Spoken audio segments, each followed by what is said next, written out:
Graças a Deus que nos dá a vitória por nosso Senhor Jesus Cristo. Eu quero dar bem-vindo a todos os irmãos e irmãs aqui presentes nesta manhã. Também a todas as pessoas que estão conosco pela internet. Nós temos o privilégio da dedicação desta manhã à meditação na palavra de Deus. Nós estamos estudando, irmãos, os 10 mandamentos e é realmente um privilégio poder mergulhar de uma maneira mais profunda nessa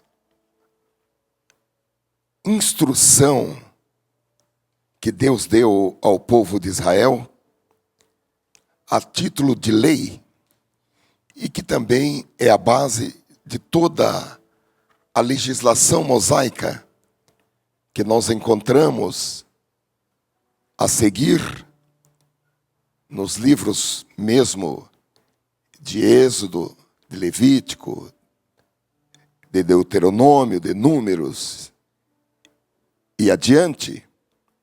E também é uma das fontes do direito dos povos. E hoje nós vamos estudar o 7º mandamento: não adulterarás.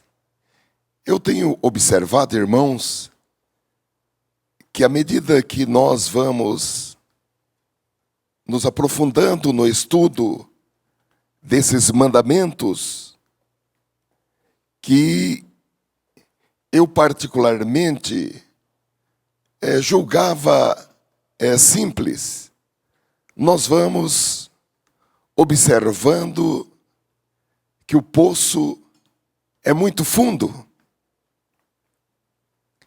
e que existem pontos difíceis para serem enfrentados. Como neste, que quando nós olhamos para este mandamento, pensamos na impureza sexual, porém, a santidade contida neste mandamento, ela é muito abrangente. Vamos acompanhar aqui pelo comentário. A partir da introdução, o 7º mandamento condena o adultério e a impureza sexual com o objetivo de proteger a família. A Bíblia não condena o sexo.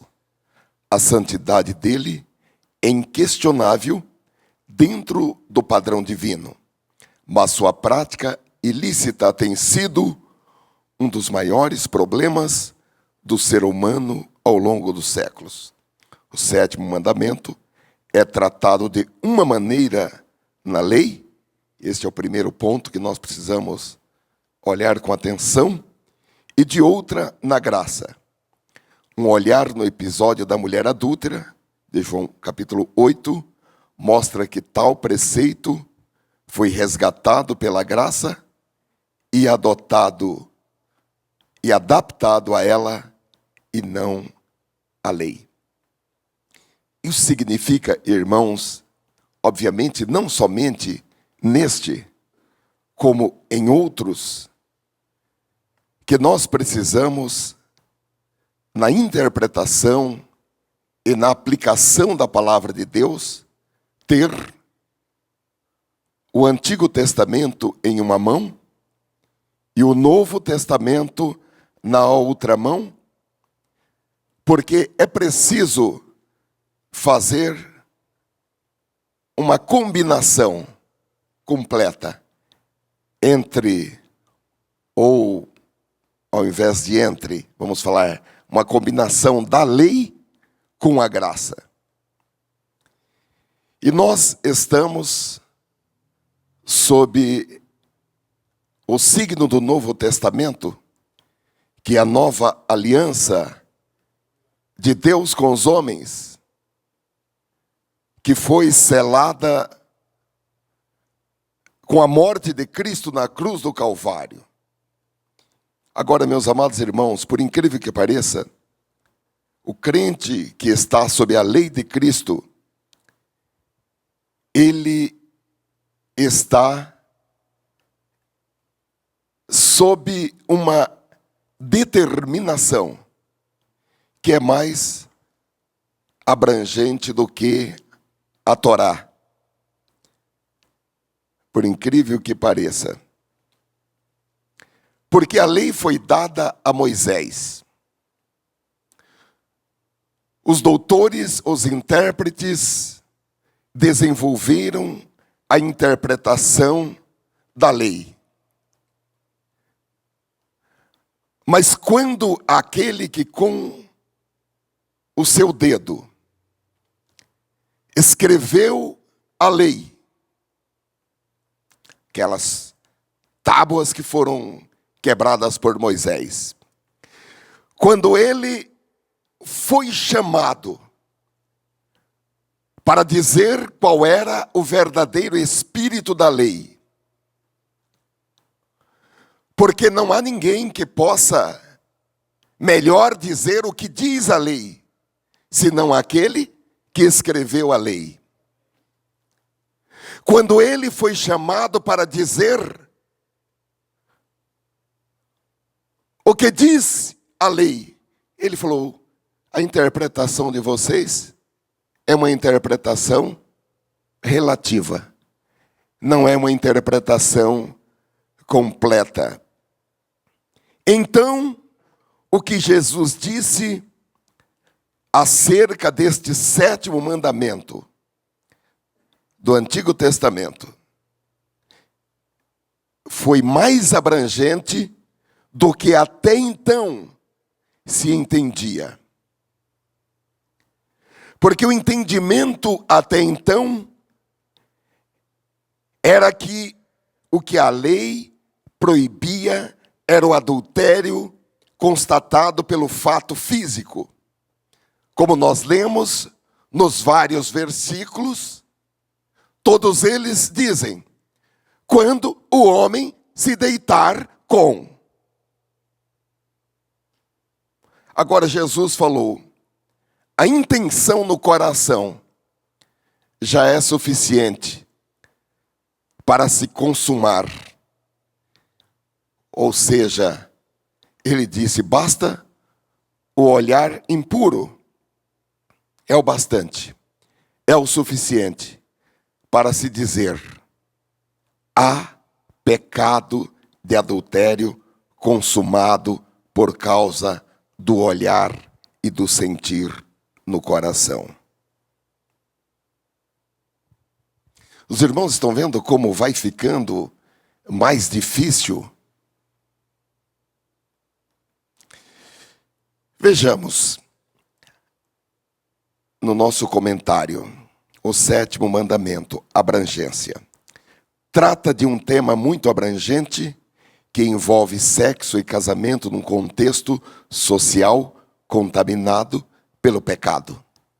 O mandamento consiste em uma proibição absoluta sem concessão, expressa de maneira simples em duas palavras: não adulterarás. Sua regulamentação para os israelitas pode ser encontrada nos livros de Levítico e Deuteronômio, que dispõem sobre os pecados sexuais, a prostituição e toda forma de violência sexual com suas respectivas sanções. Objetivo: o decálogo segue uma lógica. Primeiro aparece a proteção da vida, em seguida vem a família e depois os bens e a honra. O mandamento não adulterarás veio para proteger o lar e dessa forma estabelecer uma sociedade moral e espiritualmente sadia. A proibição aqui é contra toda e qualquer imoralidade sexual, expressa de maneira genérica, mas especificada em diversos dispositivos da lei de Moisés. A tradição cristã, irmãos, e a própria tradição católica romana, que após a igreja primitiva, historicamente falando, é o que nós temos para ir voltando no tempo, considera esse mandamento, e toda a tradição cristã é nesse sentir, considera esse mandamento englobando todos os pecados relacionados com a castidade, inclusive a virgindade, o celibato e também a continência para aqueles casados. O próprio catecismo da Igreja Católica diz que Deus criou o ser humano, e também outros catecismos, como da Igreja Anglicana, da própria Igreja Luterana, tem disposições nesse sentido, de que Deus criou o ser humano como homem e mulher, com igual dignidade pessoal, e não podia ser diferente, porque em Cristo não há diferença entre macho e fêmea. Todos em Cristo são iguais. E que Deus inscreveu no ser humano a vocação ao amor, à convivência e à comunhão. Dentro desse entendimento, existe o reconhecimento da presciência de Deus e da pré-determinação de Deus. E então, começamos a entrar em um tema muito combatido, que cabe a cada pessoa aceitar a identidade sexual na forma como Deus lhe deu. É o que hoje se discute muito em vários âmbitos, inclusive teológicos, a questão do gênero macho e fêmea, não tal qual outorgado na presciência e na pré-determinação do Altíssimo, do Deus Criador.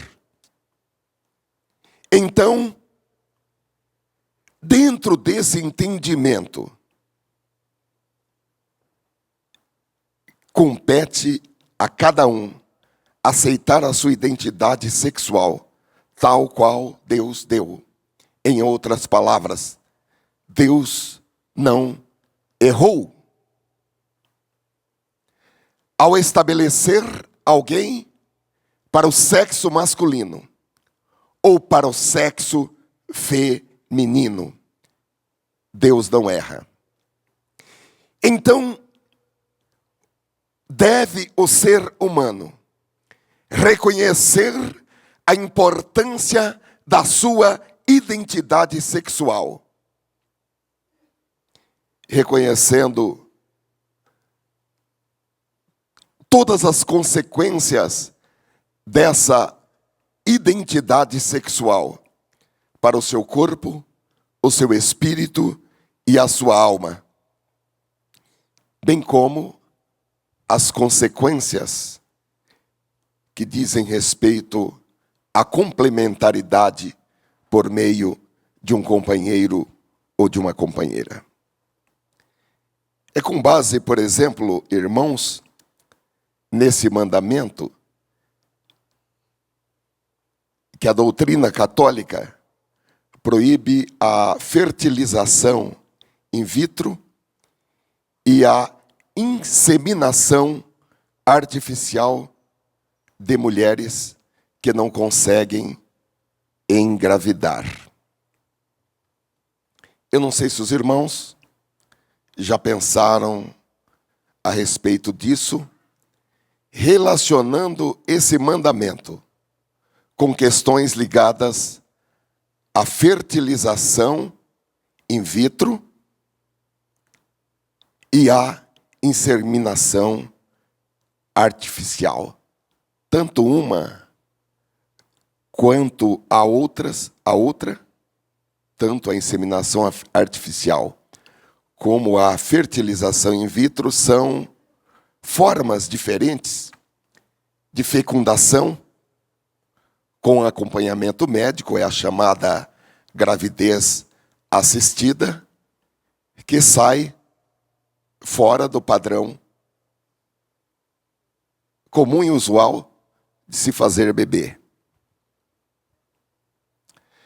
A inseminação artificial, normalmente, quando a mulher tem um problema no colo do útero, e há, às vezes, dessa região, um ambiente que mata os espermatozoides, e eles não conseguem ultrapassar essa região para atingir o óvulo. Então, o sêmen é coletado separadamente, obviamente do homem, e depois é injetado na cavidade uterina da mulher, já sem passar por essa região onde existe essa resistência, onde existem anticorpos, de sorte que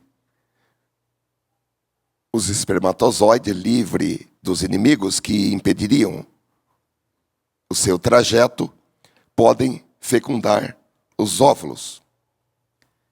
Existe uma diferença entre inseminação artificial, que é isso, e fertilização in vitro. Porque na fertilização in vitro, a fecundação, ela ocorre em um laboratório. A fecundação, ela é feita fora do corpo da mulher. A mulher recebe um tratamento para estimular a ovulação. Então, ela que ovularia a cada 28 dias um óvulo, dentro assim do ciclo normal, há um estímulo para a ovulação, e esses óvulos são aspirados com uma agulha, e eles são colocados em um recipiente de laboratório com um material, com nutrientes, enfim.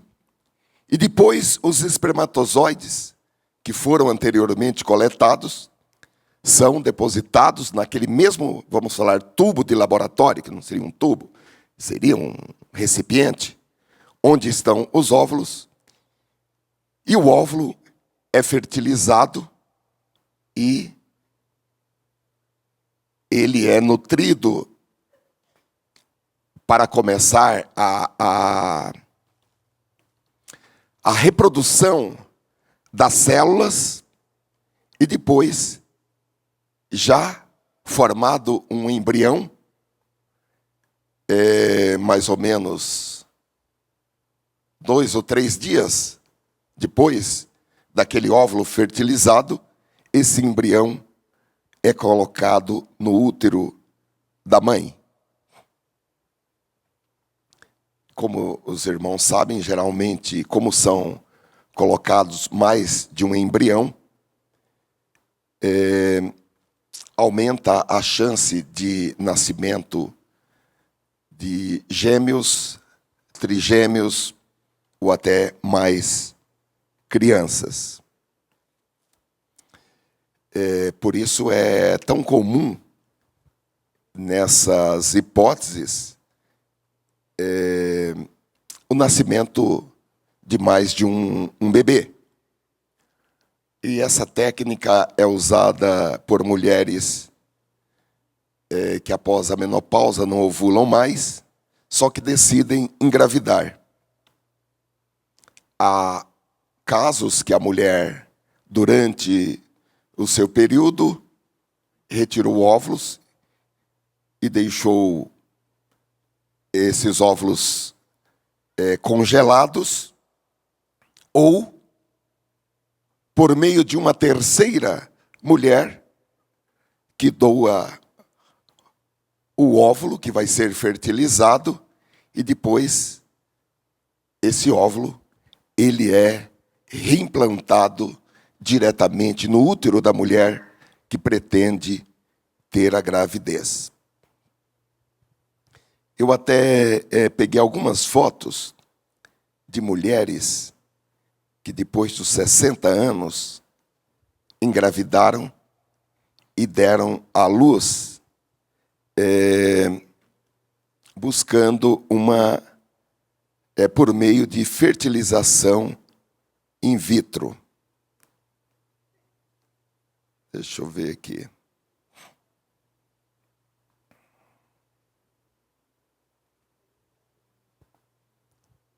Essa daí, 60 anos de idade.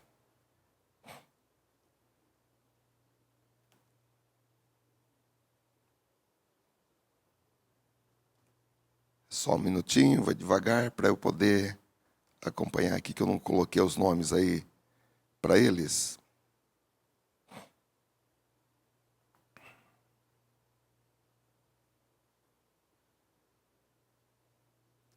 Pode passar. Esta senhora aí já tem bem mais de 60. Pode passar. Essa também. 66. Pode passar. Finalmente essa senhora com 70 anos de idade, ela teve 2 bebês. Terminamos aí com 70. Agora, os irmãos já tinham pensado a respeito desse mandamento dentro dessa perspectiva que é discutida na teologia católica? Eu não vou assim, até porque eu não me vejo com competência para emitir uma opinião. Até porque eu faria-se muito no achômetro a respeito desse tema. Mas é um tema sobre o qual nós devemos meditar. Voltemos então ao nosso comentário. Mas, de qualquer maneira, como eu disse aos irmãos, a teologia católica não admite esse tipo de fertilização. Tanto na fertilização in vitro, como também na inseminação artificial, entendendo que ambas representam uma quebra desse mandamento: não adulterarás. Voltemos ao nosso comentário. A lei foi promulgada numa sociedade patriarcal que permitia a poligamia. Nesse contexto social, O adultério na lei de Moisés consistia no fato de um homem se deitar com uma mulher casada com outro homem, independentemente dele ser casado ou solteiro. Os infratores da lei deviam ser mortos, tanto o homem quanto a mulher. Eu vou trazer uma pergunta difícil que eu poderia pular, mas eu vou trazer essa pergunta difícil. Por que Deus permitiu a poligamia?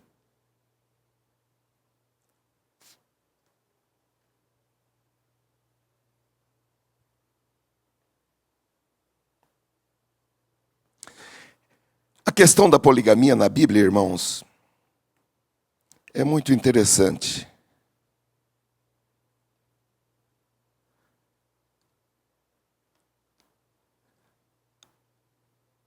Nós não encontramos na Bíblia nenhuma passagem que explicitamente condena tal ato. E a Bíblia, na verdade, até contém regras a respeito da divisão de bens entre filhos de mulheres diferentes.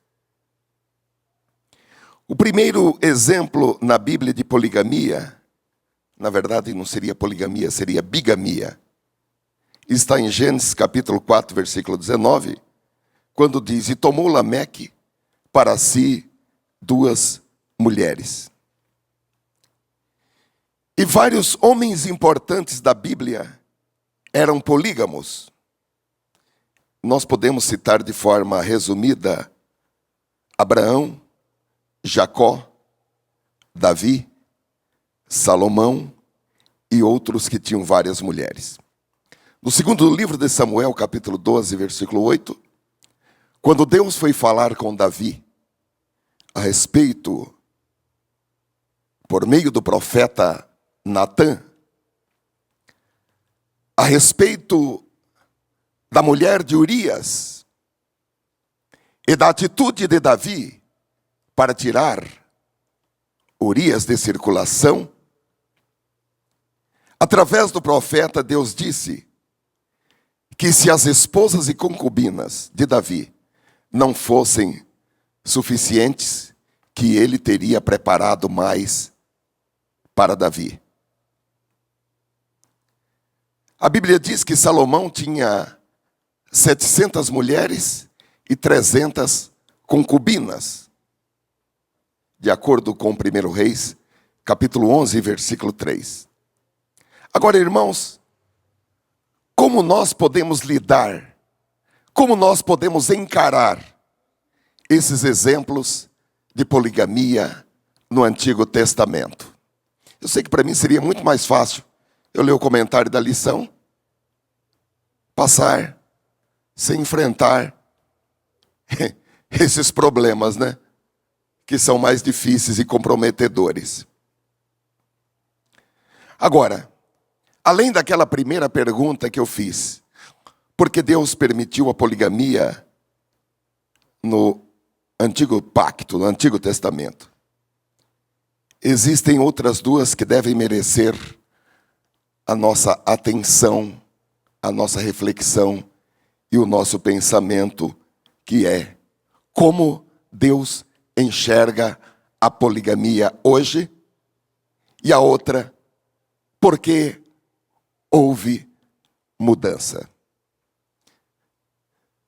Desde o começo eu falei para os irmãos que nós temos que ter o Antigo Testamento em uma mão e o Novo Testamento na outra mão.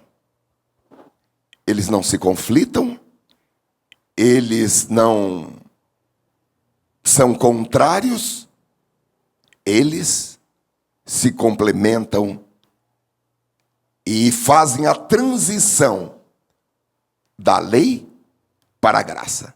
Pois não, pastor?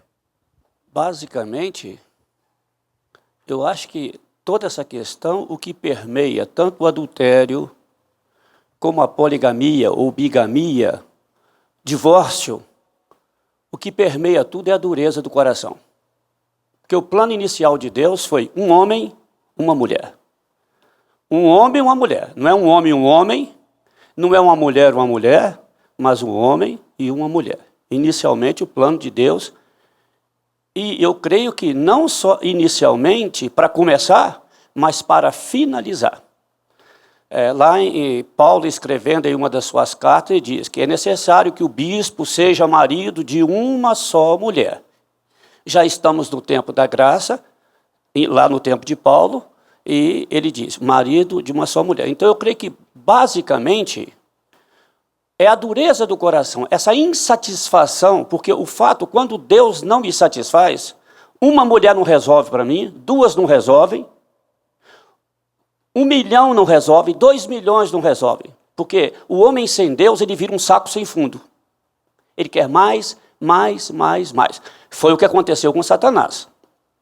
Ele foi perdendo da graça de Deus lá no céu, e ele disse, eu quero ser mais do que ele, acima dele. Quer dizer, ele foi perdendo aquilo que Deus tinha dado inicialmente para ele. Então, eu creio que o fundamental nessa insatisfação, seja divórcio, seja bigamia, poligamia. Agora, se houve em tempos idos uma necessidade de crescimento, não podemos deixar de lado a necessidade de um crescimento da raça humana. Mas ela podia ter crescido na monogamia. Ela podia ter crescido na monogamia. Talvez não tivesse crescido tanto como cresceu hoje. Nós estamos com aí 7 bi, né? E se não houvesse tantas guerras, nós poderíamos estar com um número bem grande também com a monogamia. Mas eu creio que o que permeia toda essa problemática é a dureza do coração do homem fugir do propósito de Deus, fugir do plano de Deus. Deus estabeleceu uma Eva e um Adão somente. Amém. É importante, irmãos, que nós desçamos e nos aprofundamos nesse entendimento, porque a Bíblia diz que nós devemos saber responder a qualquer que pergunte a razão da nossa fé. E é tempo de nós deixarmos aquelas perguntas, aquelas respostas do tipo, porque sim, porque eu creio, porque eu tenho fé, mostra-me a tua fé, descreva-me a tua fé. Então nós precisamos enfrentar os temas que são difíceis para que nós possamos responder a qualquer um com segurança que pergunte a razão da nossa fé. O pastor Paulo, ele tocou em pontos importantes. A Bíblia não diz especificamente porque Deus permitiu. E como o pastor falou, Deus não projetou, Deus permitiu.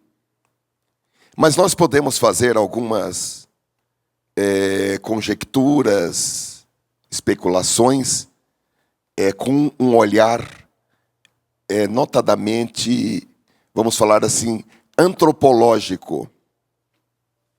Primeiro, que do ponto de vista estatístico, sempre tem existido mais mulheres do que homens no mundo.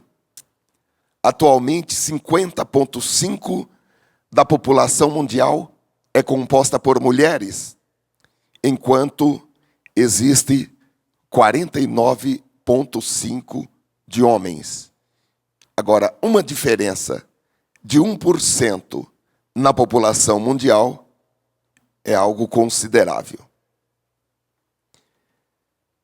Nos tempos antigos, irmãos, havia milhares de mulheres mais do que homens. E as guerras dos tempos antigos elas eram mais brutais e mais sangrentas. É um outro fator a ser considerado. E a taxa de mortalidade de homens era muito alta, notadamente de homens que estavam na idade do casamento.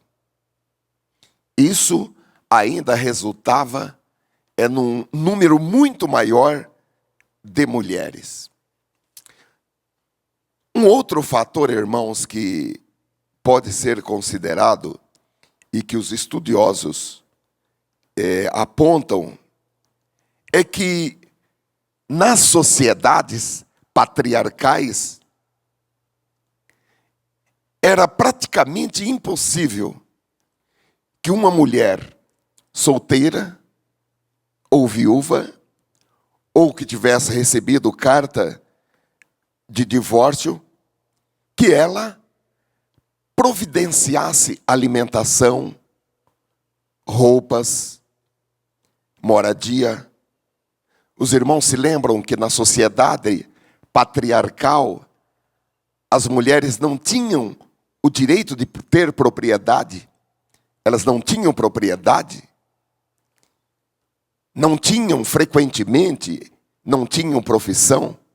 São esporádicos os casos na Bíblia que nós encontramos a mulher exercendo uma profissão. De sorte que as mulheres dependiam dos seus pais, dependiam dos seus maridos, dependiam dos seus tios, dos seus parentes. Tanto que os irmãos vejam que Paulo falou, olha, se alguém tiver parente e não socorrer o parente, é pior do que o ímpio. Negou a fé. Justamente doutrinando os cristãos a terem um comportamento diferente, a cuidarem de suas tias solteironas, a cuidarem de suas mães, de suas avós, e, enfim, que está no bojo daquilo que Paulo doutrinou a respeito da igreja sustentar as mulheres viúvas. Então, irmãos, as mulheres solteiras, ou viúvas, ou divorciadas, não tinham muitas alternativas e frequentemente caíam na prostituição e na escravidão ou na fome. Então, dificilmente essa mulher acharia um marido de outra forma. E o homem que tinha várias esposas tinha o dever de prover e de proteger a todas elas. Há um ponto ainda que alguns, e o pastor Paulo tocou, é que além da proteção e da provisão, a poligamia, ela permitiu um crescimento maior e mais rápido da humanidade, dentro daquele comando de Deus, sede fecundo, multiplicai-vos, povoai-vos a terra e multiplicai-vos nela, de Gênesis capítulo 9, versículo 7, causando então um crescimento da humanidade mais rápido do que se cada homem pudesse produzir apenas uma criança por ano. São conjecturas à luz da história bíblica e também à luz da história da humanidade.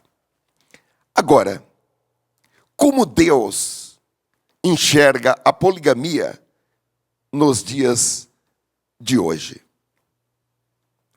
O primeiro ponto, que já foi também tocado pelo pastor, é que a Bíblia não apresenta a poligamia como o plano original de Deus para o casamento. Jesus explicitou o plano original de Deus para o casamento, que retroage a Gênesis capítulo 2, versículo 24. Quando Deus disse: por isso deixará o homem pai e mãe e se une à sua mulher, tornando-se os dois uma só carne. Aqui nós vamos encontrar palavras, todas elas no singular.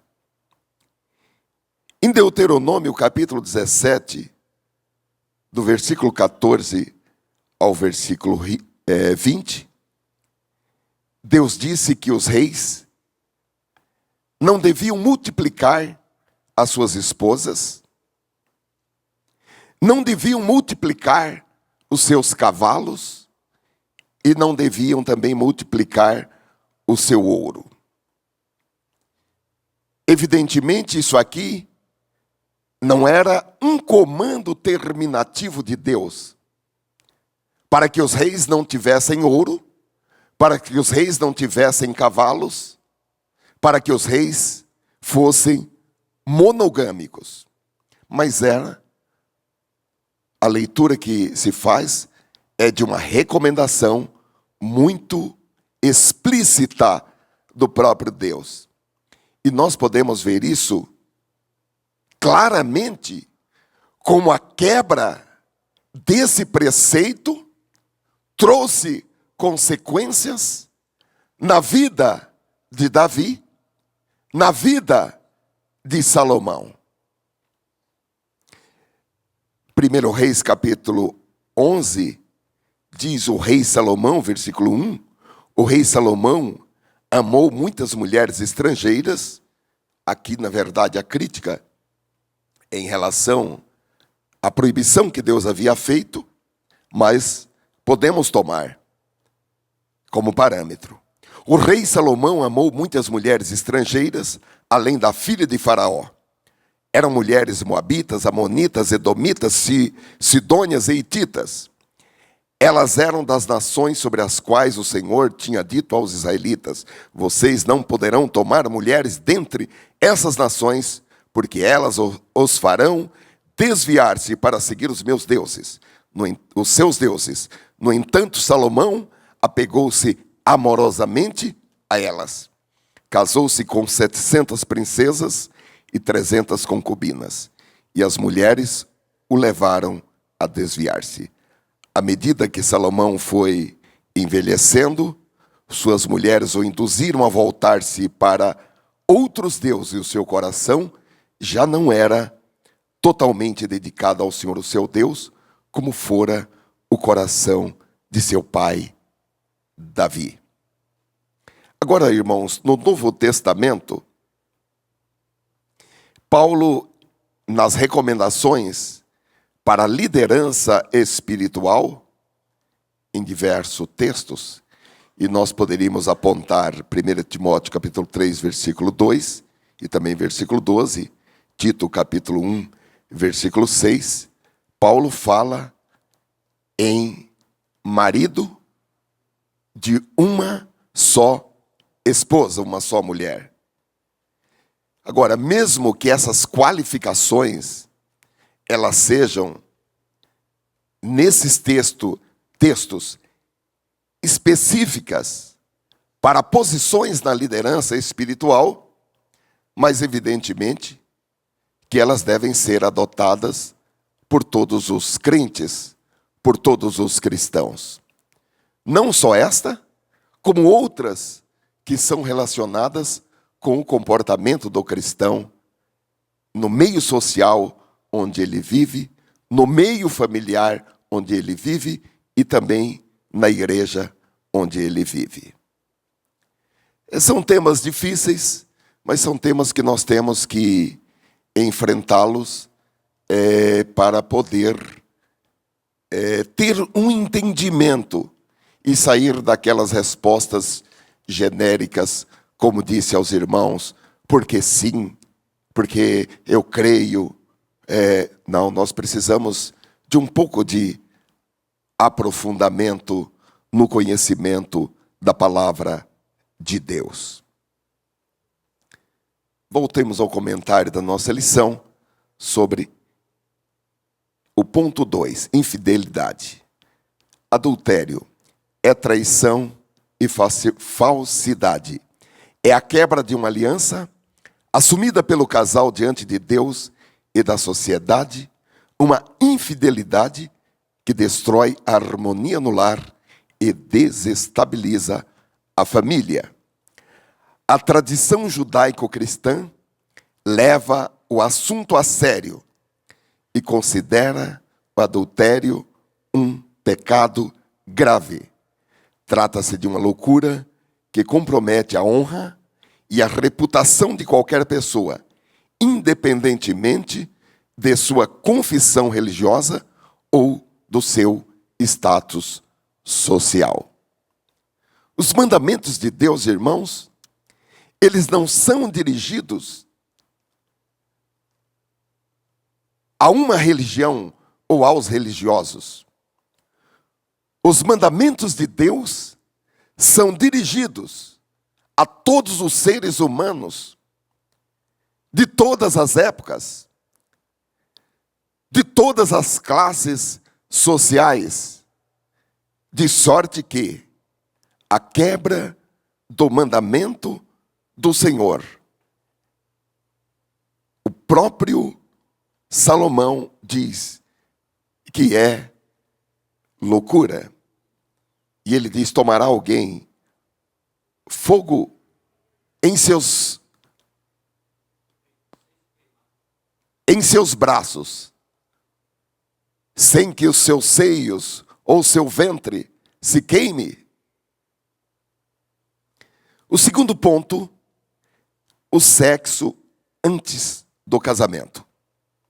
Esta prática está muito em voga na sociedade moderna, mas nunca teve a aprovação divina.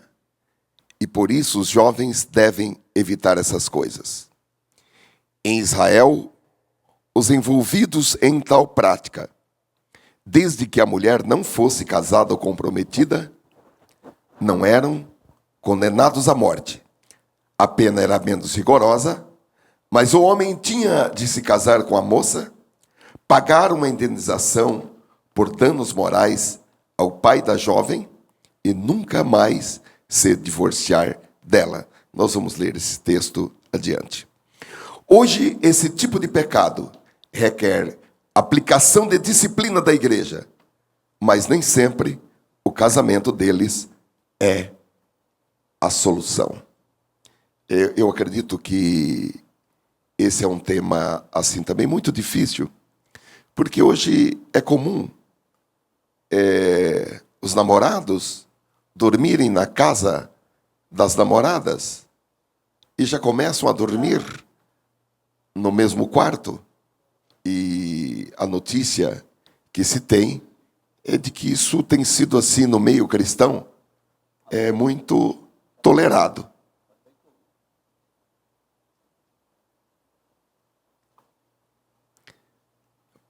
Porém, os pais crentes devem ter um outro tipo de entendimento. Então, hoje, esse tipo de pecado requer aplicação de disciplina da igreja. Agora, eu creio que o nosso comentarista está certo quando ele diz que nem sempre a solução de casamento é o que devia ser feito. Muitos pais obrigam o filho ou a filha a se casarem porque dormiu com o namorado.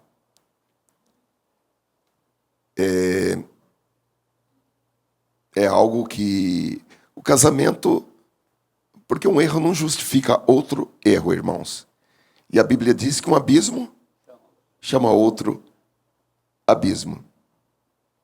No casamento devem estar envolvidos outros fatores mais fortes e mais importantes do que o fato de alguém ter dormido com alguém. Ok? Isso é muito importante. Seja o que for, precisamos buscar a orientação de Deus. E não seguir costumes do mundo, seja esses costumes antigos, ou seja esses costumes novos. Naquele tempo, tinha que pagar a honra. Vamos fazer uma leitura com o Antigo Testamento em uma mão e o Novo Testamento na outra mão. No Antigo Pacto, se isso acontecesse, tinha que pagar uma indenização para o pai da moça, para a família, casar com essa moça e nunca mais poder divorciar desta. Desta não. De outra, sim. Desta não. Fornicação. A moça virgem desposada com algum homem diz respeito, no contexto atual, a noiva que ainda não se casou, mas está comprometida em casamento. Trata-se do pecado sexual de fornicação, praticado com consentimento mútuo. A pena da lei é a morte por apedrejamento, como no caso de envolvimento com mulher casada.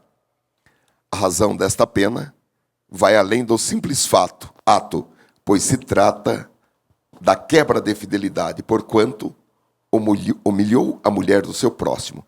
Assim tirarás o mal do meio de ti. Aqui diz respeito a moça a um relacionamento com uma moça que era noiva de outro homem. Pois não, pastor. Eu queria só lembrar que eu creio que tenha sido esse o fato de José e Maria. Sim. José teria pensado, Maria fornicou com alguém, porque eu não dormi com ela. Agora ela vem com essa história de que está esperando uma criança. E vem com essa história de que é obra do Espírito Santo. E eu não estou acreditando nessa conversa, não. E aí ele vai dormir e o anjo fala com ela, não, ela não fornicou com ninguém. É obra de Deus e você pode tomá-la como sua esposa. O próprio texto diz que José não queria difamá-la. E ele, então, pensou em secretamente deixá-la, porque senão ela poderia ser, vamos dizer, apedrejada. Outros pecados sexuais. Estupro. É muito interessante, irmãos, porque aqui no caso de estupro, a lei contrasta a cidade com o campo para deixar clara a diferença entre estupro e ato sexual consentido. Na lei brasileira, existe uma idade, tanto para a mulher, como também para o menino, vamos falar para o adolescente, seja ele do sexo masculino ou do sexo feminino, em que o estupro ele é presumido, entendendo-se que há uma violência, não às vezes de uma violência física, mas uma violência psicológica. Então presume-se estupro, mesmo sendo ato sexual consentido, dependendo da idade da menina ou da idade do menino.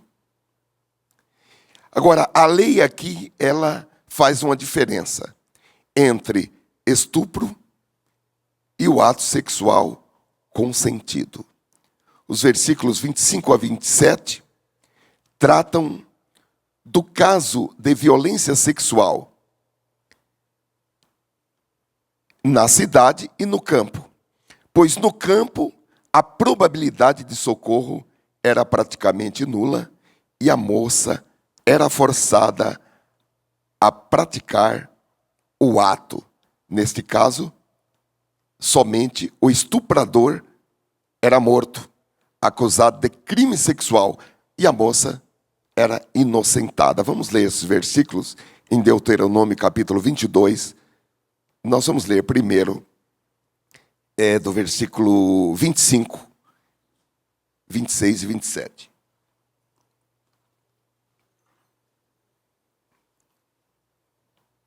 Que era o caso de uma moça ser forçada a deitar-se com um homem no campo. Diz assim, versículo 25. E se algum homem no campo achar uma moça desposada, ou seja, uma moça que era noiva de outro homem, e o homem a forçar e se deitar com ela, então morrerá só o homem que se deitou com ela. Porém, a moça não farás nada. A moça não tem culpa de morte, porque como o homem que se levanta contra o seu próximo, ele tira a vida, assim é este negócio. Pois a achou no campo, a moça desposada gritou, e não houve quem a livrasse. Então aqui está falando de uma moça que era noiva de outro homem e que foi forçada a se deitar com este homem, outro homem. Os versículos anteriores, que é o versículo 23 e 24, tratam do ato sexual consentido. Uma moça era noiva de outro homem e ela foi atacada na cidade. E o texto diz que ela poderia gritar por socorro, mas ela não gritou. E o homem a violentou. Então, nesse caso, era considerado como um ato sexual consentido por essa moça noiva de outro homem. Diz assim: quando houver moça virgem, desposada com algum homem, noiva de outro, e um homem a achar na cidade e se deitar com ela, então trareis ambos à porta daquela cidade e o apedrejareis com pedras, até que morram a moça, porquanto não gritou na cidade, e o homem, porquanto humilhou a mulher do seu próximo. Assim tirarás o mal do meio de ti. E finalmente, irmãos, os versículos 28 e 29, que nós já falamos, mas vamos ler os textos, tratam da moça virgem que nunca esteve noiva e que foi agarrada e violentada por um homem. Então esse homem, ele teria que pagar uma indenização para o pai, para a família da moça, teria que casar-se com ela e não poderia nunca divorciar-se dela. Versículo 28. Quando um homem achar uma moça virgem que não for desposada e pegar nela e se deitar com ela e forem apanhados, então o homem que se deitou com ela dará ao pai da moça 50 siclos de prata, e porquanto a humilhou, lhe será por mulher, não a poderá despedir em todos os seus dias.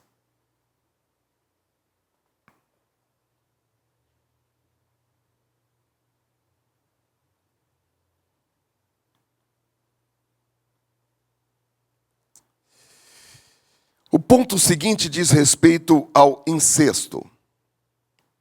A lei estabelece a lista de parentesco em que deve e não deve haver casamento para evitar a endogamia e o incesto. Mais adiante, a lei prescreve as penas de cada grupo desses pecados. Em Deuteronômio 22:30, está escrito: nenhum homem tomará a mulher de seu pai. Ou seja, o homem não poderia casar-se com a ex-mulher do seu pai, porque isso desonraria a cama de seu pai. A lei dispõe contra a prática sexual execrável de abusar da madrasta. É o pecado que desonra o pai, invade e macula o seu leito. Quem pratica tal abominação está sob a maldição divina.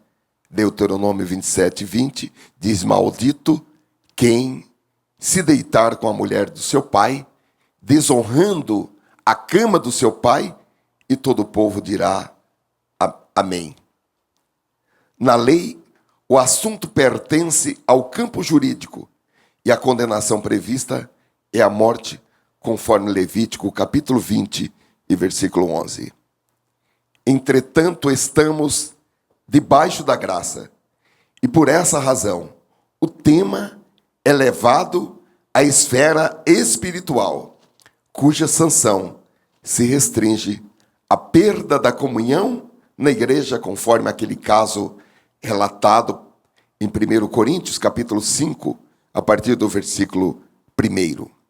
A sábia decisão apostólica é a base para o princípio disciplinar que as igrejas aplicam hoje. O outro ponto, irmãos, é a bestialidade.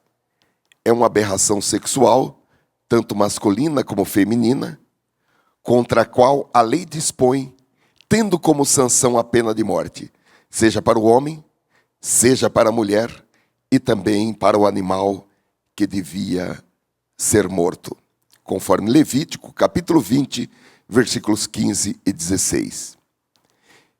O nosso comentarista diz que bestialidade e homossexualismo desonram a Deus e eram práticas cananeias, razão pela qual os cananeus foram vomitados da terra. Levítico, capítulo 18, versículos 23 a 28. Nós vamos ler alguns versículos em Levítico, no capítulo 20, que não estão citados na lição, mas que são versículos pertinentes para o nosso entendimento desse tema. Levítico, capítulo 20, a partir do versículo 11. Se um homem se deitar com a mulher do seu pai, desonrou seu pai. Tanto o homem quanto a mulher terão que ser executados, pois merecem a morte. Se um homem se deitar com a sua nora, ambos terão que ser executados. O que fizeram é depravação, merece a morte. Versículo 13. Se um homem se deitar com outro homem, como quem se deita com uma mulher, ambos praticaram um ato repugnante, terão que ser executados, pois merecem a morte. Versículo 14. Se um homem tomar uma mulher e a mãe dela comete perversidade, tanto ele quanto elas serão queimadas no fogo, para que não haja perversidade entre vocês. Versículo 15. Se um homem tiver relações sexuais com um animal, terá que ser executado, e vocês matarão também o animal. Versículo 16. Se uma mulher se aproximar de algum animal para juntar-se com ele, vocês matarão a mulher e o animal. Ambos terão que ser executados, pois merecem a morte. Versículo 17. Se um homem tomar por mulher sua irmã, filha de seu pai ou de sua mãe, e se envolver sexualmente com ela, pratica um ato vergonhoso, serão eliminados à vista de todo o povo. Desonrou sua irmã e sofrerá as consequências da sua iniquidade. Versículo 18. Se um homem se deitar com uma mulher durante a menstruação e com ela se envolver sexualmente, ambos serão eliminados do meio do seu povo, pois expuseram o sangramento dela. Versículo 19. Não se envolva sexualmente com a irmã de sua mãe, nem com a irmã de seu pai, pois quem se envolver sexualmente com uma parenta próxima sofrerá as consequências da sua iniquidade. Versículo 20. Se um homem se deitar com a mulher do seu tio, desonrou seu tio, eles sofrerão as consequências do seu pecado, morrerão sem filhos. Versículo 21. Se um homem tomar por mulher a mulher do seu irmão, comete impureza, desonrou seu irmão, ficarão sem filhos. Como os irmãos podem ver, esse mandamento, não adulterarás, ele teve, já no tempo da lei, vários desdobramentos. E ainda hoje existem vários desdobramentos. Qual a diferença? É que hoje nós tomamos a nova aliança de Deus com os homens. Tomamos o novo pacto. Tomamos o poder do nome de Jesus Cristo, que tem a cobertura do amor de Deus, da misericórdia de Deus, não porque Deus mudou. Deus é o eterno e ele permanece o mesmo. O Deus que punia esses pecados com morte, ele continua o mesmo. E qual a diferença? É que o preço por esses e por outros pecados foram pagos na cruz do Calvário. Verdadeiramente isso não é brincadeira. Verdadeiramente o Senhor Jesus levou o pecado de toda a humanidade. A alma que pecar, essa morrerá, está lá no antigo pacto, isso não mudou. É que Jesus Cristo veio para dar vida e vida com abundância, e ele dá vida para aqueles que estão mortos em seus delitos e pecados, e para aqueles que deviam morrer, ao crerem em Jesus, não morrem. Passamos para o ensino de Jesus. Item número 4. O 7º mandamento nos evangelhos. O Senhor Jesus reiterou o que Deus disse no princípio da criação sobre o casamento, que se trata de uma instituição divina, uma união estabelecida pelo próprio Deus. Ele também se referiu ao tema do 7º mandamento de maneira direta e indireta. Direta, ao fazer uso das palavras não adulterarás ou não cometerás adultério no Sermão do Monte. Mateus 5:27. Também ele repetiu na questão do moço rico, em Mateus 19:18, e nas passagens paralelas de Marcos 10:19 e Lucas 18:20. E de maneira indireta, quando fala acerca do divórcio, em Mateus 19:9 e Marcos 10:11-12, tema pertinente ao 7º mandamento. O problema dos escribas e fariseus, mais uma vez, o Senhor Jesus corrige o pensamento equivocado das autoridades religiosas de Israel. Os escribas e fariseus haviam reduzido o 7º mandamento ao próprio ato físico, pois desconheciam o espírito da lei, apegavam-se à letra da lei. Mas como eu disse aos irmãos, quando aquele que escreveu a lei opinou a respeito do alcance da lei, ele disse, esse mandamento, ele abarca muito mais do que vocês estão pensando. Não é que a partir das palavras de Jesus é que esse mandamento passou a abarcar o olhar impuro, o pensamento impuro, não. Desde que esse mandamento foi estabelecido, ele já tinha o alcance que foi falado por Jesus lá no novo pacto. o nosso autor aqui diz o seguinte: assim como é possível cometer assassinato com a cólera ou as palavras insultuosas sem o ato físico, que é uma coisa também difícil para a gente entender, que nós só entendemos assassinato quando correu o sangue. Mas Jesus aqui em Mateus capítulo 5 e versículo 21 e 22, ele ampliou, dizendo: vocês lembram o que foi dito aos antigos, não matarás? Sim, qualquer que matar será réu de juízo, vai ser julgado. Eu, porém, vos digo, qualquer que sem motivo se encolerizar contra seu irmão será réu de juízo. E qualquer que chamar seu irmão de louco será réu de sinédrio. E qualquer que lhe chamar de louco será réu do fogo do inferno. Se encolerizar,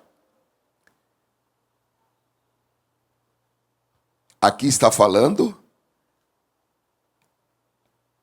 Jesus não está falando de uma ira justa, vamos ser claros. Jesus está falando de uma ira não justa. Pode ser isso?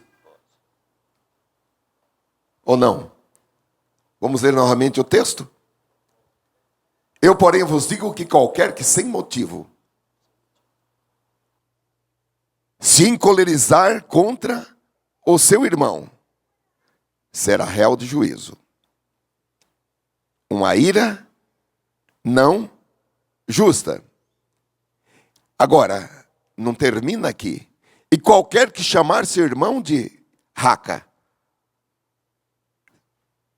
será réu do sinédrio. E qualquer que lhe chamar de louco será réu do fogo do inferno. Raca, irmãos, é um sinônimo de algo como bobo, tolo, estúpido,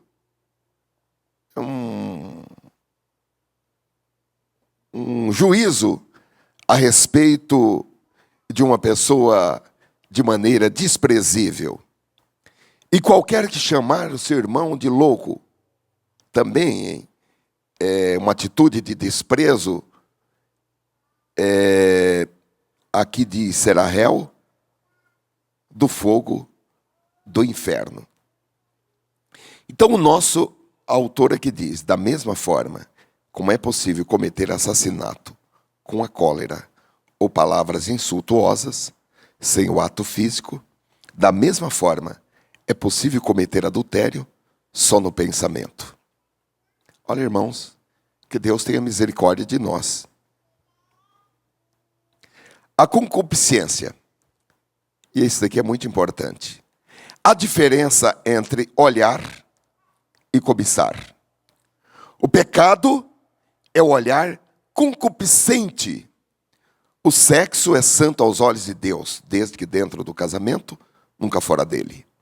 O livro de Cantares de Salomão mostra que o sexo não é apenas para a procriação, mas para o prazer e a felicidade dos seres humanos. Jesus não está questionando o sexo, mas combatendo a impureza sexual e o sexo ilícito e a prostituição. O Senhor Jesus disse que os adultérios procedem do coração humano. Cremos que Deus sabe o que é certo e o que é errado para a vida humana. A Bíblia é o manual divino do fabricante e é loucura querer ir contra ele. A sanção contra os que violarem o 7º mandamento na fé cristã não vai além da disciplina da igreja e, em alguns casos, o caos na família. Mas o julgamento divino é tão certo quanto a sucessão dos dias e das noites, e a única salvação é Jesus. Atos capítulo 16, versículo 31, diante da pergunta: e agora? Que faremos? Eles responderam: o que farei para ser salvo? Já que a minha situação é tão condenatória. Eles responderam: creia no Senhor Jesus Cristo, ou crê no Senhor Jesus Cristo, e serás salvo tu e a tua casa, e a tua família. Era uma situação realmente muito condenatória diante de Deus, porque homens haviam sido espancados sem que devessem. E diante do juízo de Deus, diante da ação divina, o carcereiro perguntou: e agora? O que é que eu faço? E eles responderam: crê no Senhor Jesus Cristo e será salvo você e a sua família. Essa é a resposta.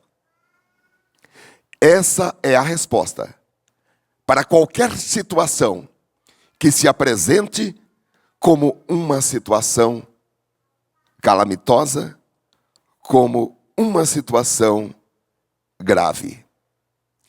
Crê no Senhor Jesus Cristo e serão salvos você e a sua família. Atos capítulo 17, versículo 31, diz: pois estabeleceu um dia em que há de julgar o mundo com justiça, por meio do homem que designou, e deu prova disso a todos, ressuscitando-o dentre os mortos. Só Jesus pode, e Ele pode, solucionar um problema humanamente insolúvel, socialmente insolúvel, juridicamente insolúvel em uma família. Jesus pode resolver, e para isso Ele está vivo. Amém, irmãos? Pois não, pastor. Então, a palavra fala, Jesus fala que pecou no coração é réu de morte. Ou seja, pecou no coração e não se arrependeu, é condenado. Não morto no tempo da lei, dos termos da lei, mas está morto para Deus, porque pecou no coração e não se arrependeu. Pecou no coração e no físico, se arrependeu, Deus perdoa. Ou seja, o céu está aberto para quem se arrepende. O céu está aberto para quem se arrepende. Apocalipse fala: não entrarão no céu estes, aqueles, e os adúlteros, aqueles que permanecem nessa vida de adultério. O sujeito se arrependeu, mudou de vida, ele entra no céu.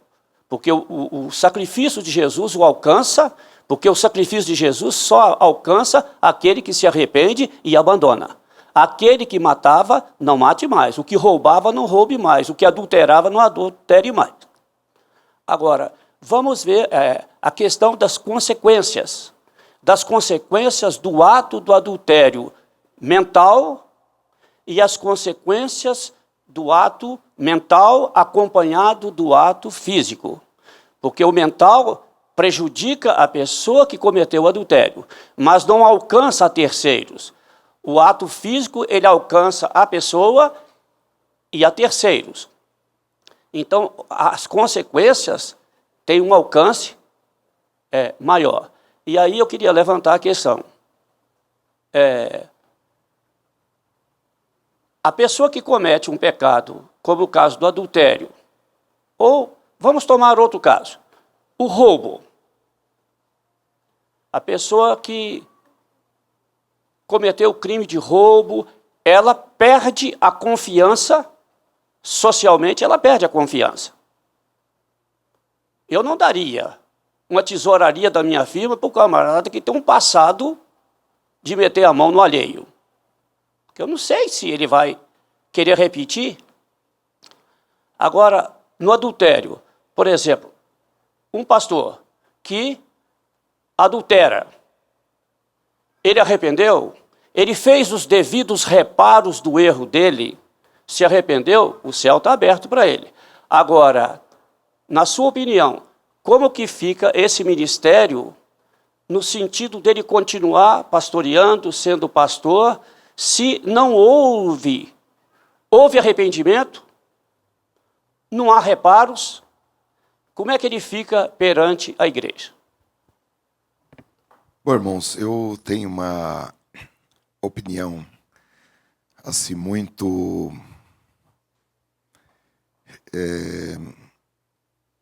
fixa no tocante à transformação. Se eu não acreditasse no poder transformador do ser humano, eu assim não pregaria. Então, eu vou responder de uma maneira prática. Uma pessoa que era da minha confiança me roubou. Ele era tanto da minha confiança que ele escreveu, eu não sabia que ele tinha roubado, que ele escreveu uma carta para mim dizendo: olha, eu tenho roubado isto e isto de você. E essa pessoa desapareceu no mundo, sumiu. O tempo passou, ele não repôs o que, vamos dizer, furtou. Porém, deu provas de que estava arrependido e de que mudou de vida. Eu o colocaria como meu tesoureiro. Eu o colocaria como meu tesoureiro.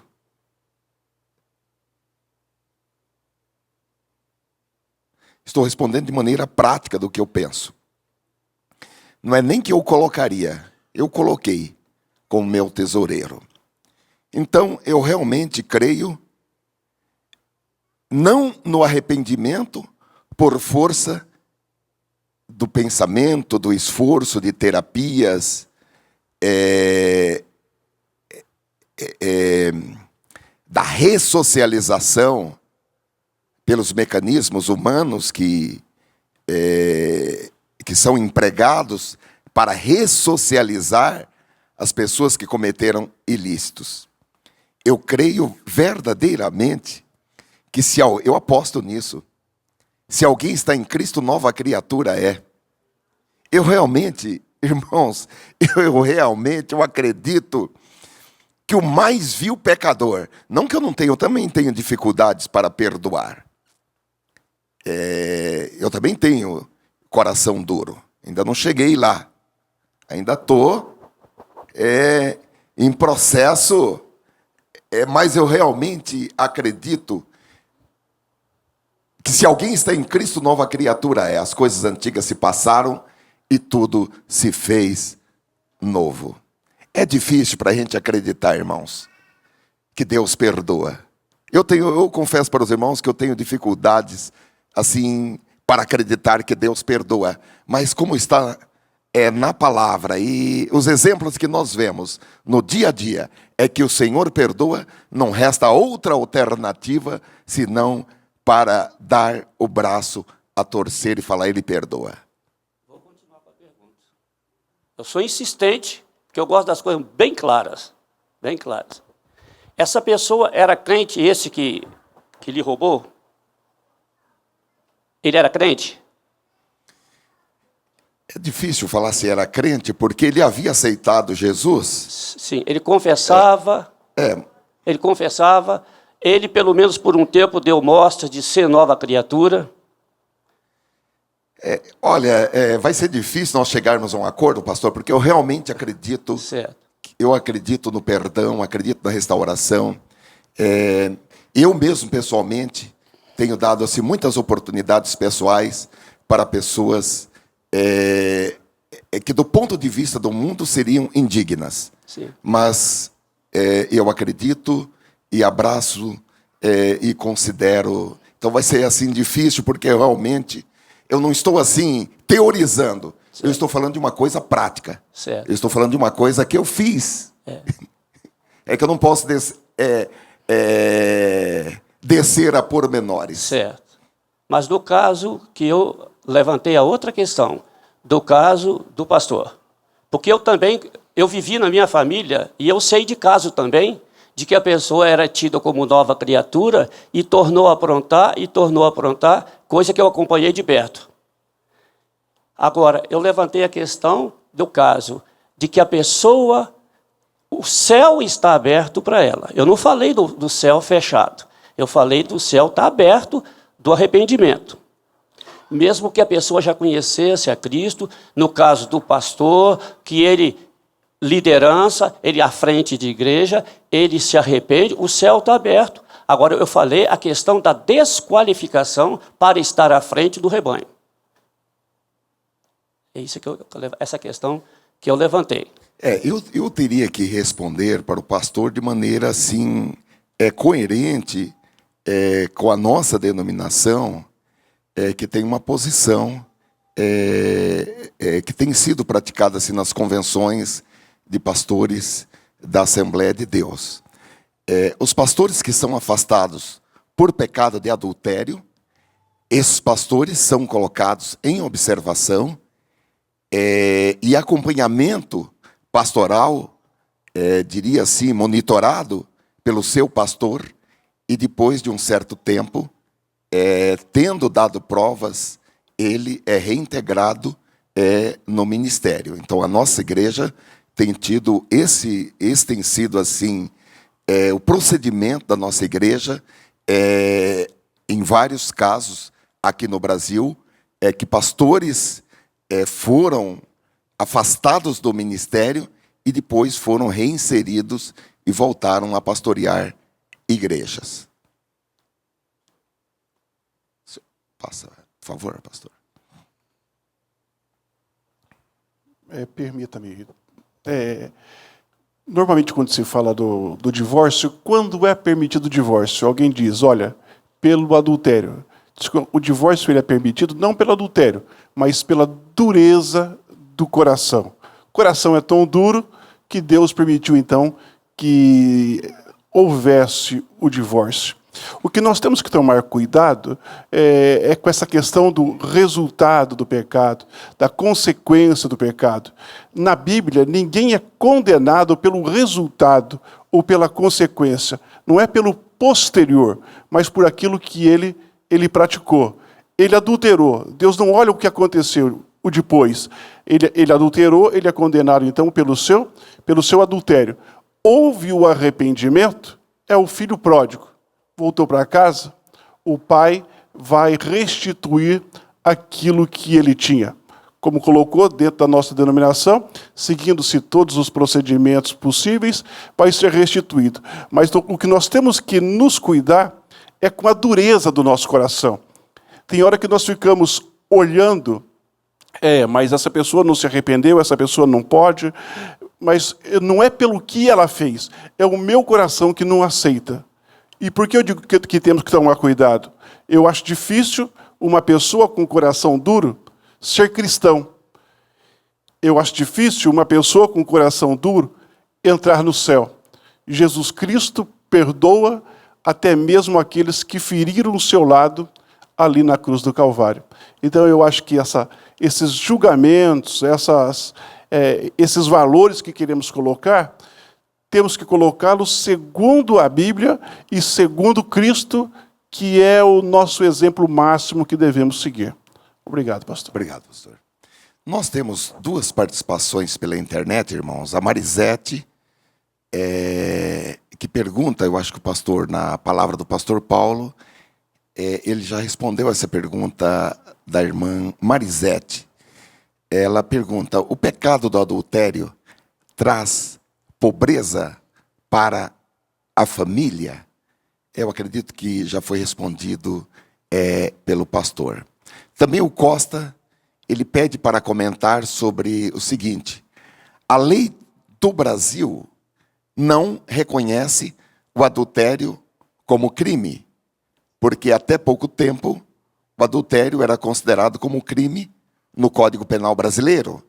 Ou seja, a pessoa tem liberdade de traição que judicialmente não pode divorciar por este motivo. Só respondendo para o Costa, é uma questão mais jurídica. Hoje, é que antigamente, Costa, a separação ela só podia acontecer com motivo. E hoje, para o divórcio, não precisa ter nenhum motivo. Não há necessidade do juiz analisar se há motivo ou não há motivo. Então, houve esse entendimento na lei brasileira e assim o é. Irmãos, realmente o tema é difícil. E nós temos que pedir muita graça de Deus para poder enfrentar esse tema e outros temas que são temas difíceis. Não abandonando tudo quanto Deus disse, tudo quanto foi dito pelos profetas, tudo quanto foi dito por Moisés.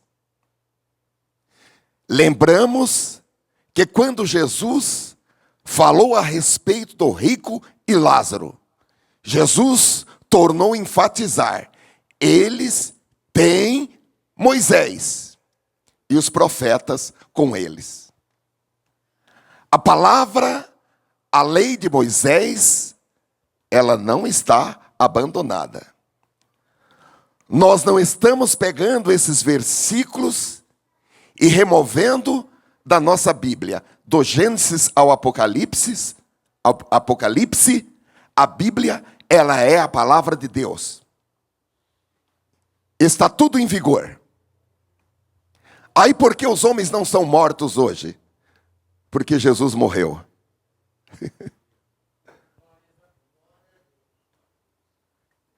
Glória seja o nome do Senhor.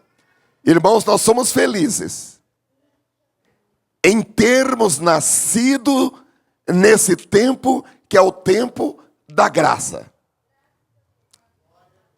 Somos felizes. Pois não, pastor? Vou voltar a perguntar.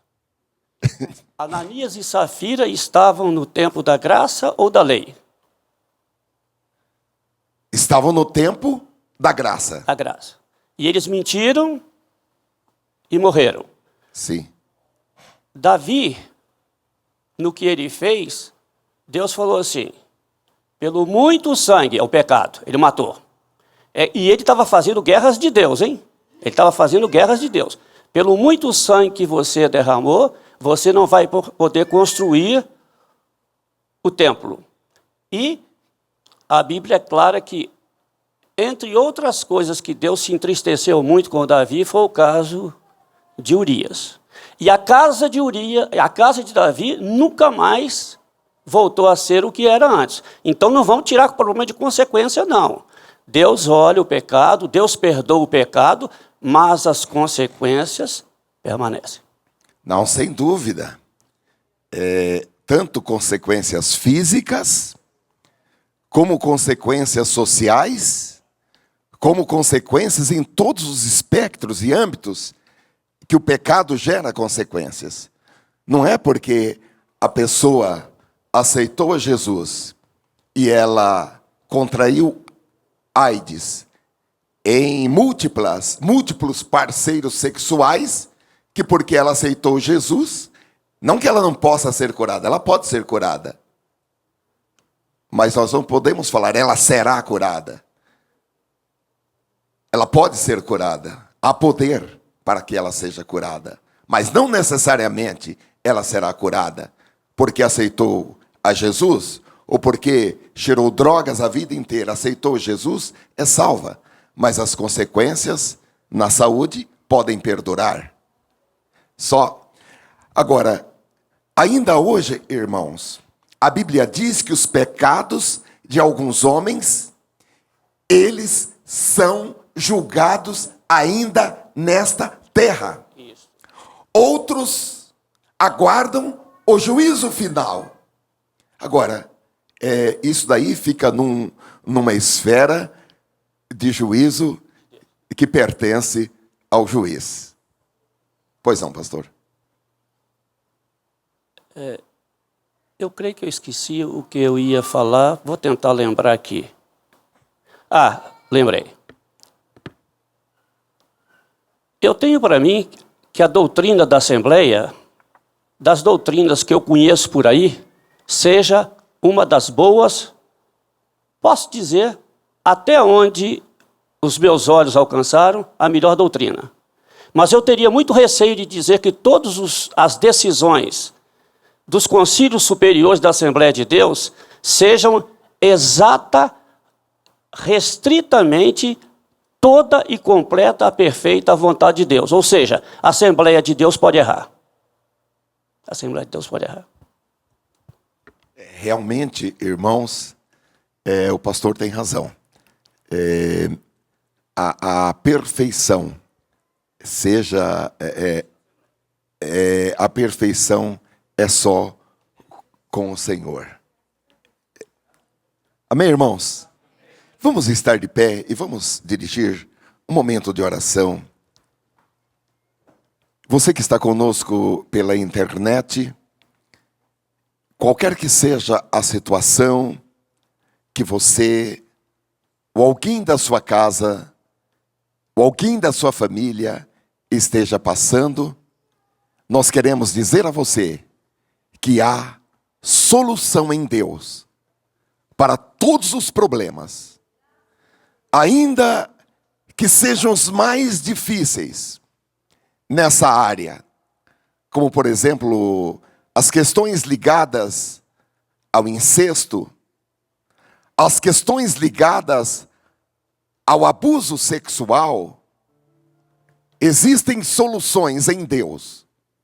Existem recursos em Deus para que você, a sua casa, ou qualquer outra família que você tenha conhecimento, possa ser restaurada em Deus.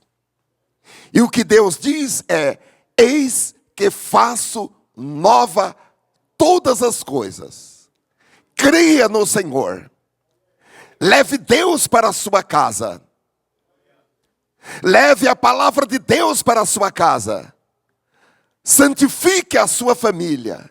E Deus vai abençoar a sua família.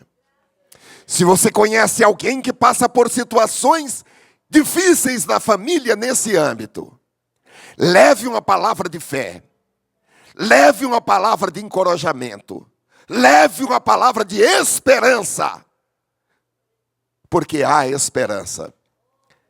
A Bíblia diz que a árvore que já apodreceu ao cheiro das águas, e águas representa a palavra de Deus, essa árvore apodrecida, cujas raízes estão apodrecidas, a Bíblia diz que ela viverá novamente, que ela reverdecerá, crescerá e dará frutos. Há esperança. Há esperança. Há esperança para o perdido. Há esperança para a família desestruturada. Há esperança em Deus. E nós estamos aqui em Campinas, com a palavra de Deus, nas mãos, no coração e em nossas bocas, para dizer a você que há esperança e para ajudá-lo nessa trajetória. Aleluia. Ó Senhor, nós queremos te agradecer pela nossa reunião contigo nesta manhã, em que pudemos olhar para a tua palavra. E olhando para a tua palavra, Senhor, há em nós um sentimento maior de gratidão pela morte do teu santo Filho Jesus, sendo ele o Emanuel, o Deus que veio estar entre os homens, o Santo de Deus, o Santo do Pai. Ele se fez pecador por nós e tomou os pecados da humanidade. Esses nominados por nós nesta manhã, mas muitos outros não nominados e piores do que estes, ele tomou sobre si. E ele se fez culpado em nosso lugar. E pelo seu sangue nós somos perdoados. E pelo seu sangue nós somos salvos. E pelo seu sangue nós somos livres. E pelo seu sangue nós somos santificados, como se pecado nunca tivesse acontecido. Ó Senhor, os nossos corações estão abertos para ti, dilatados para ti, em gratidão, em reconhecimento e em amor. Aleluia, aleluia. Pai, eu quero orar juntamente com esta igreja por famílias que passam por situações difíceis, por situações que estão em silêncio, pedindo que a tua mão, Senhor, seja sobre essas pessoas, para que elas possam ser livres, no espírito, na alma, nos sentimentos e no corpo. Ó Senhor, ajuda. Levanta, Senhor, atalaias. Levanta, Senhor, outras vozes proféticas que possam levar a elas uma palavra pronta, uma palavra de urgência. Em nome de Jesus Cristo, receba o auxílio de Deus nesta manhã. Receba o auxílio do Pai. A mão de Deus está estendida para libertar, para ajudar. Oh, glória a Deus. Em nome de Jesus Cristo. Amém. Glória a Deus.